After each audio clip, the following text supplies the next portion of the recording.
Hey friends, it's your girl Ati and welcome back to my channel, Ati Tells All, where it's all about business, finance, faith, yes, you guessed it, and lifestyle.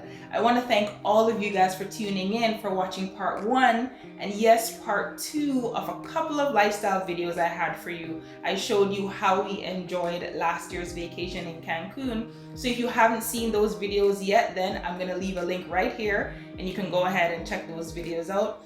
Thank you so much for liking these videos. Don't forget to share them and also subscribe to the channel if you have not already done so. And yes, based on the title of this video, I'm going to get into a business and finance type video for you where I show you how you can improve your credit score fast. So if you have no credit, low credit, or bad credit, this is the video for you. Stick around.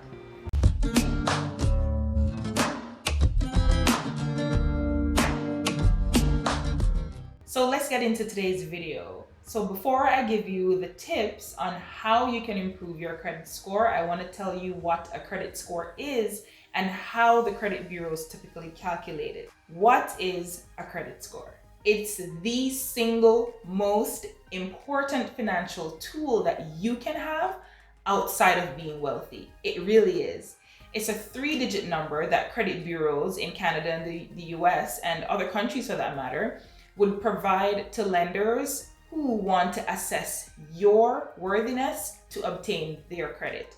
So your credit score really needs to be high and it needs to be in good standing when you're dealing with banks. So you'll go to the bank typically if you need to get a credit card or if you need to get a line of credit or some kind of loan, or even if you want to buy a home and get the mortgage from the bank.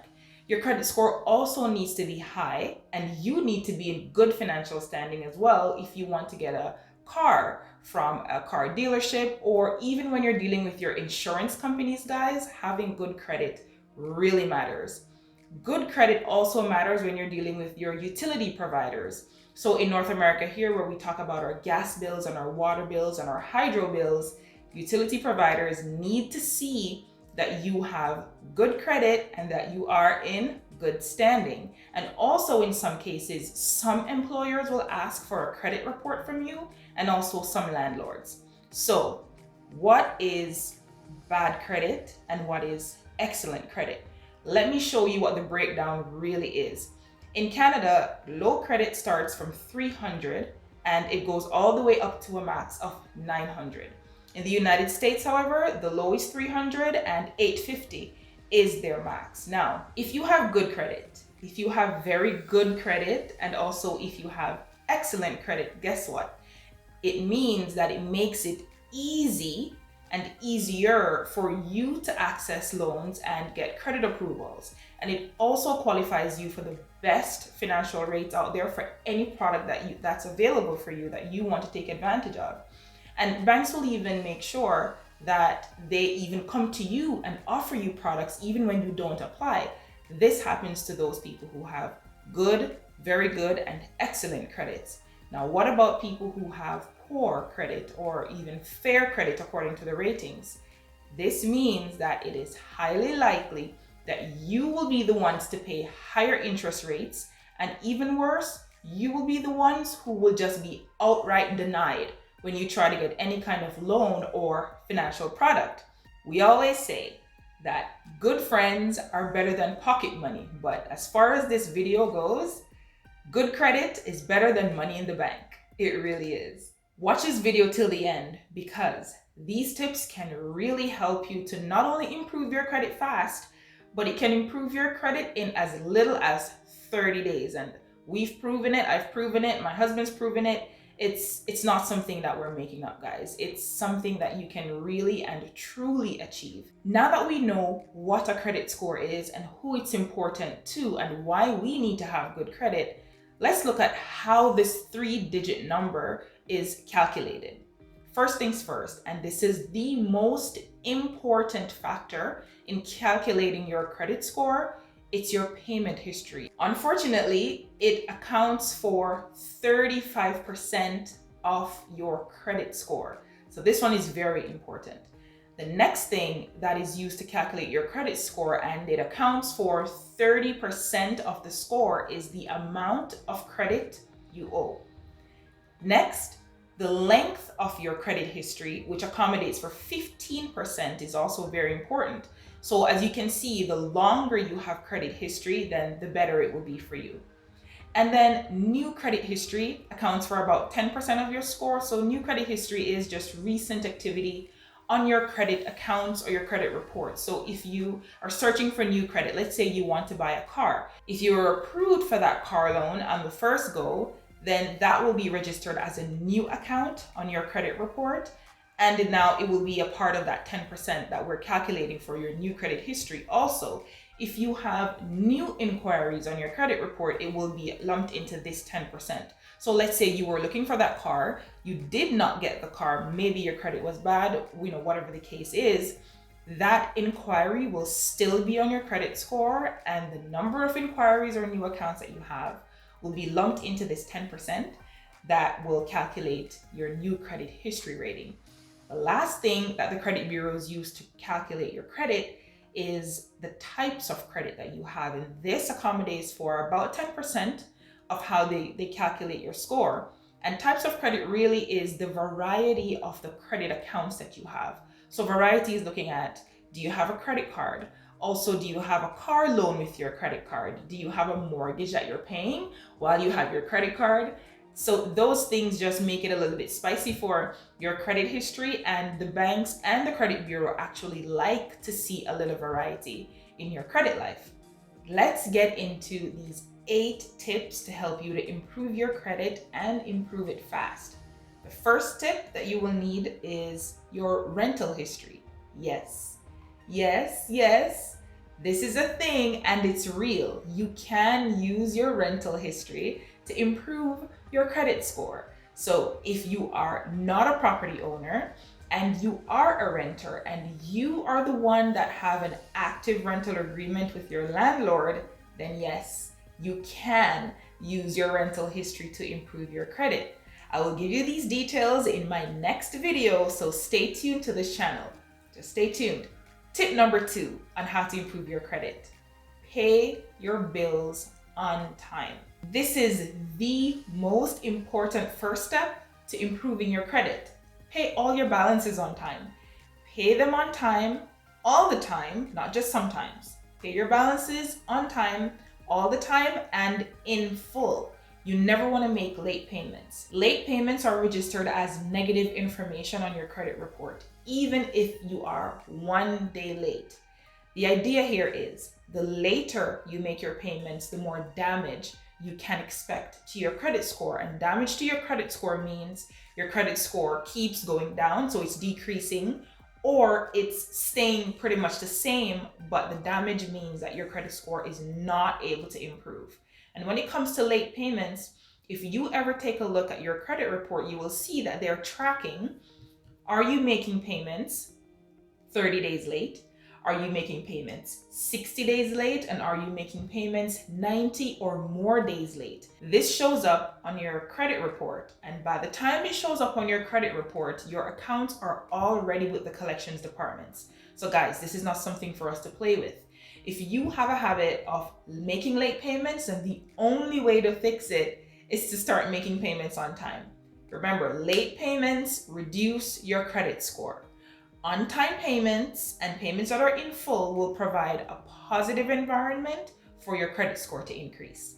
Tip number 3, keep a low balance. I'm going to use a strong word here, guys, and forgive me, but lenders hate when you carry high credit balance. But don't get me wrong, this is how they make money. The more you are delinquent in your payments, it's the more they collect the interest from you. So they do like to make money, but they still use it against you. And it puts you in their little book of clients that are just bad for business. The general rule of thumb, though, is never to use more than 35% of your credit limit. It's important for you to maintain this equilibrium in your credit utilization ratio. For example, if your credit limit is, let's say, $1,000 on your credit card, never use more than 35%. So you never want to use more than $350 in any given month. So don't use $350 today. When you get paid tomorrow, you pay it off, and then you're gonna use another $500, over the weekend or whatever the case is. If you use more than $350, doesn't matter if you paid it off, the credit bureau will just keep your credit score at a stagnant level and they will not increase it, because what this will tell them is that you have credit and you need it. So we need to figure out a way how to show our lenders and our creditors that we use the credit or we have the credit, but we don't need it.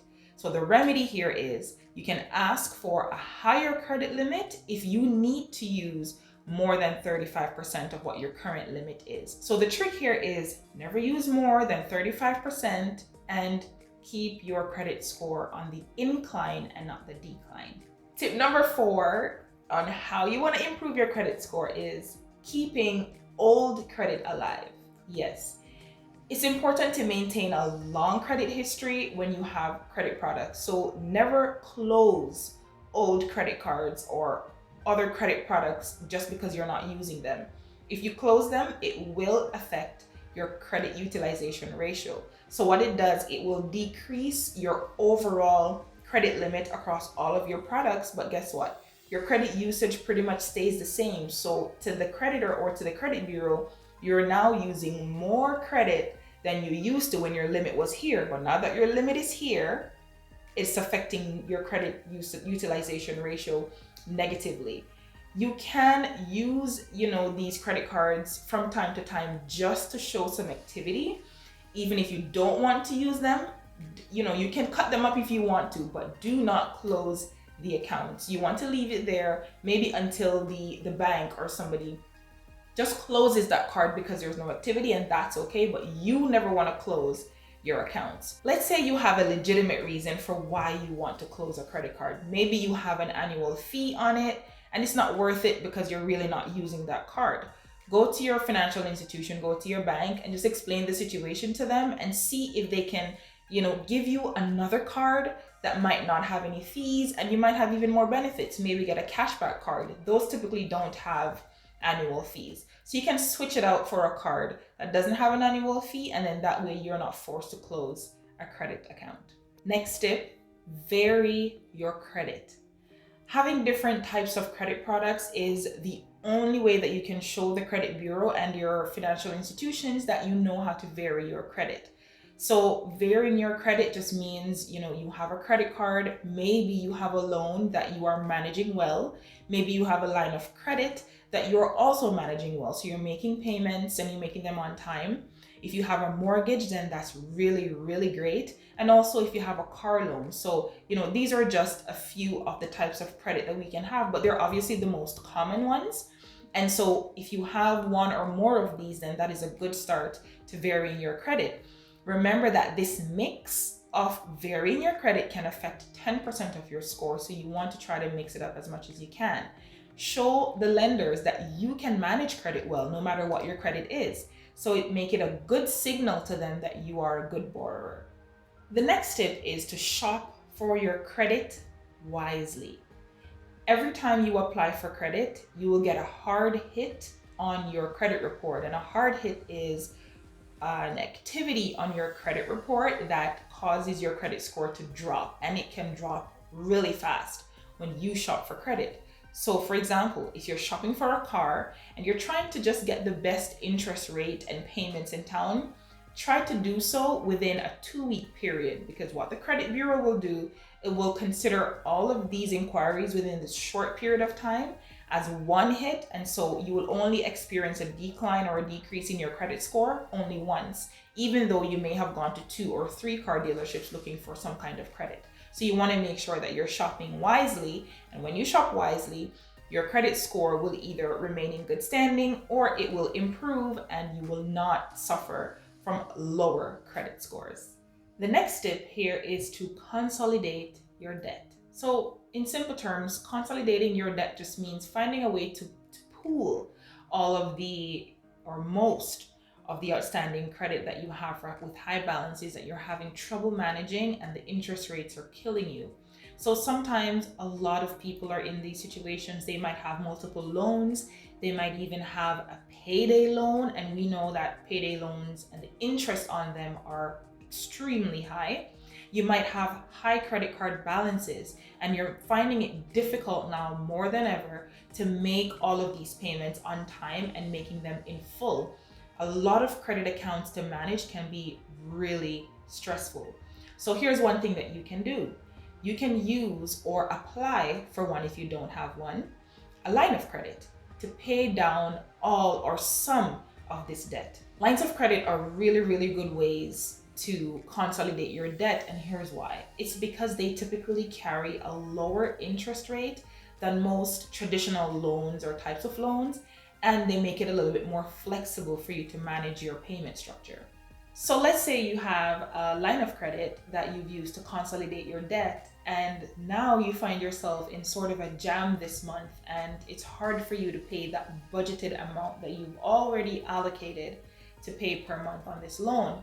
Lines of credit are great in the fact that they typically only require interest-only payments. So just for this month, you can make the interest-only payment.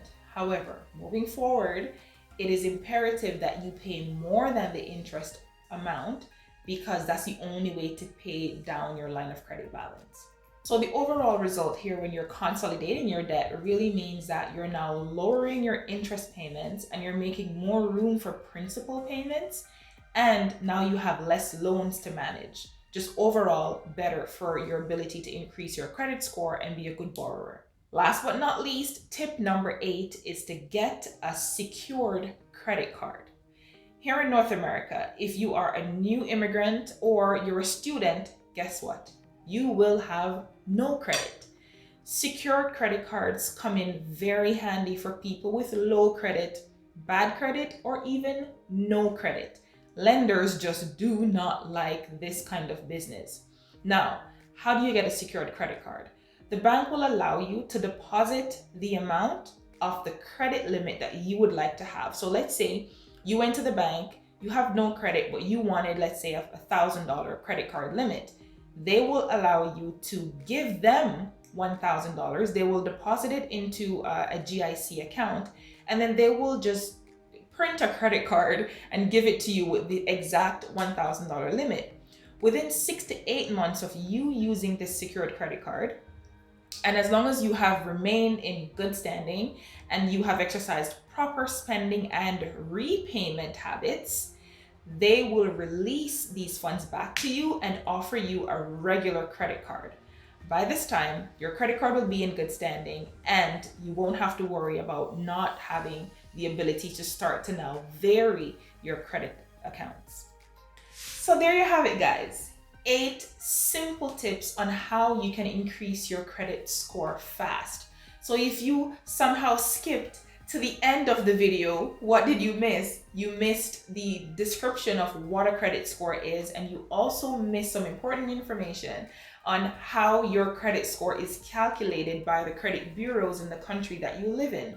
So feel free to like and share this video because I think these finance and business tips are going to be really helpful for a lot of us living in these countries where, credit is the be all and end all. Again, earlier in the video, I said we like to say that good friends are better than pocket money, but we're starting to find out really quickly now that good credit is better than even money in the bank. So I want to thank you guys for sticking with me and watching this video. Again, don't forget to like and share it. And if you have not yet subscribed, subscribe to Atty Tells All. And guess what? Until then, it's Atty Tells All.